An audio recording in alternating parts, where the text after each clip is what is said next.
warahmatullahi wabarakatuh. Bertemu lagi dengan saya Bu Linar Suci Ardani, pengajar guru bahasa Indonesia di SMP Negeri 1 Singosari.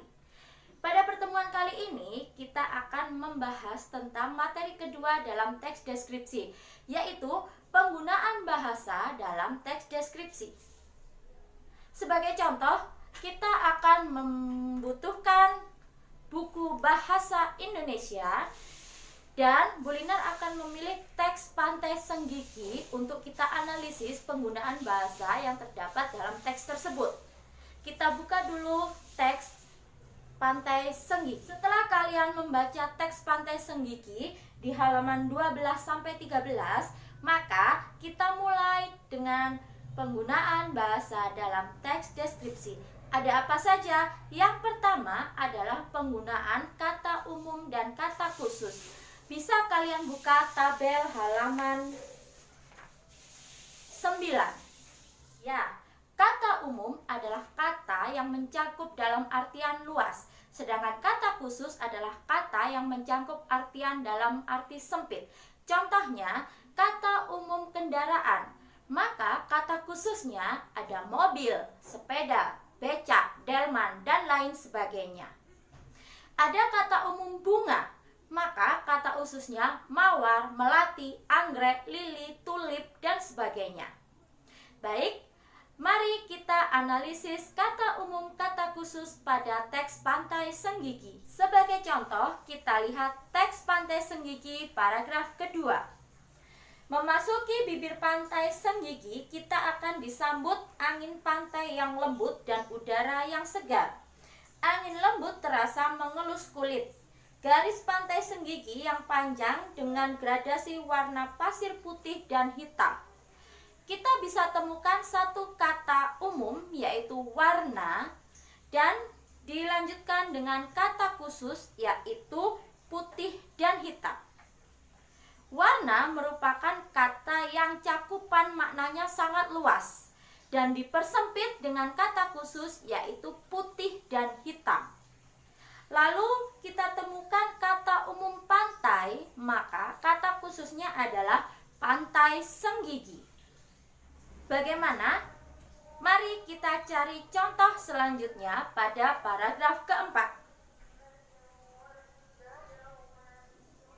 Selain pemandangan bawah laut, terdapat juga pemandangan indah di Pura Batu Bolong. Pada arah selatan bibir Pantai Senggigi terdapat pura kecil yang bernama Batu Bolong. Sesuai dengan namanya, pura ini berdiri kokoh di atas batu karang yang memiliki lubang di tengahnya. Kita bisa menemukan kata umum arah, maka kata khususnya adalah selatan. Kita juga menemukan kata umum batu dan kata khususnya adalah karang. Baik, yang kedua adalah kalimat rincian. Kalimat rincian berfungsi untuk merincikan atau memperjelas dari kalimat sebelumnya. Contoh, kita lihat di paragraf ketiga. Pemandangan bawah laut Senggigi juga tidak kalah mempesona. Terumbu karang yang masih terawat menyuguhkan pemandangan alam bawah laut yang memukau. Terumbu karang nampak indah berwarna-warni, sangat indah. Kita bisa lihat kalimat bawah laut Senggigi juga tidak kalah mempesona. Sebuah kalimat yang diperjelas atau diperinci dengan kalimat setelahnya, yaitu terumbu karang yang masih terawat menyuguhkan pemandangan alam bawah laut yang memukau. Jadi, pemandangan bawah laut di kalimat pertama dirincikan di kalimat kedua yaitu tentang terumbu karang yang masih terawat. Karena teks deskripsi adalah teks yang menggambarkan sesuai sudut pandang penulis, maka dibutuhkan cerapan panca indera.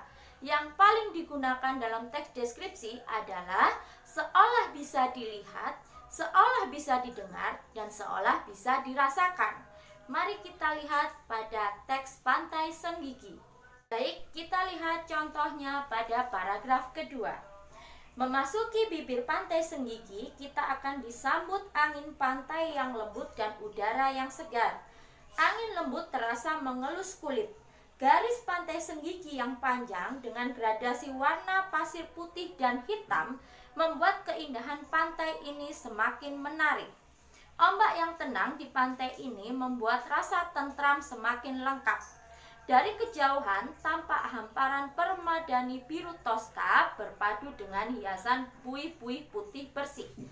Kita bisa temukan, yaitu seakan dapat dilihat gradasi warna pasir putih dan hitam. Kita seolah-olah melihat bahwa hamparan pasir berwarna putih dan hitam. Lalu kita menemukan lagi seakan dapat dirasakan, yaitu angin lembut terasa mengelus kulit. Kita seolah-olah merasakan bahwa ada hembusan angin yang mengelus kulit kita. Selanjutnya adalah kata sifat dan kata emosi yang kuat. Kata sifat digunakan untuk menerangkan sifat, keadaan, kondisi, atau watak orang, manusia, maupun hewan. Lalu, kata sifat juga memiliki padanan kata yang emosinya lebih kuat. Arti sama, tetapi pemakaiannya lebih kuat emosinya. Contoh, ada kata sifat indah, baik, ramai, putih, dan merah. Bisa kita gunakan emosi pengganti kata yang berarti sama namun emosinya lebih kuat, yaitu merah bisa kita ganti dengan merah merona. Kita bisa memakai kata ramai menggantinya dengan kata bising. Indah dengan kata elok atau mempesona. Kalian kembali lihat pada paragraf kedua. Di paragraf kedua ditemukan kata indah dan padanan kata emosi kuat yaitu elok. Keduanya berada dalam paragraf yang sama. Selanjutnya adalah mengidentifikasi majas.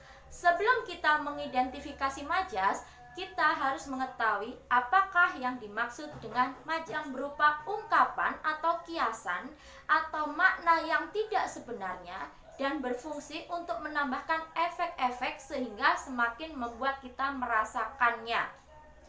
Biasanya digunakan untuk memperkuat teks supaya kita bisa benar-benar merasakannya.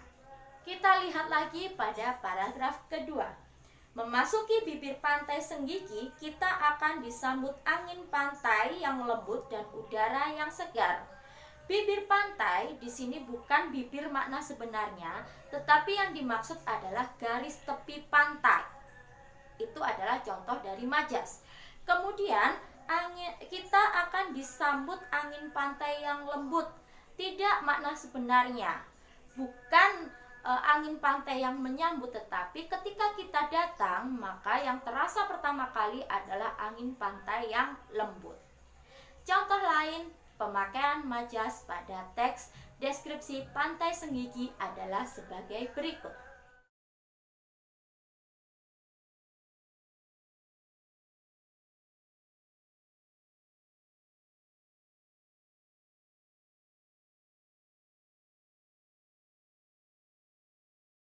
Baik, demikian analisis kita tentang penggunaan bahasa dalam teks deskripsi pantai Senggigi. Selamat belajar dan tetap jaga kesehatan, cintai bahasa Indonesia seperti mencintai Indonesia. Wassalamualaikum warahmatullahi wabarakatuh.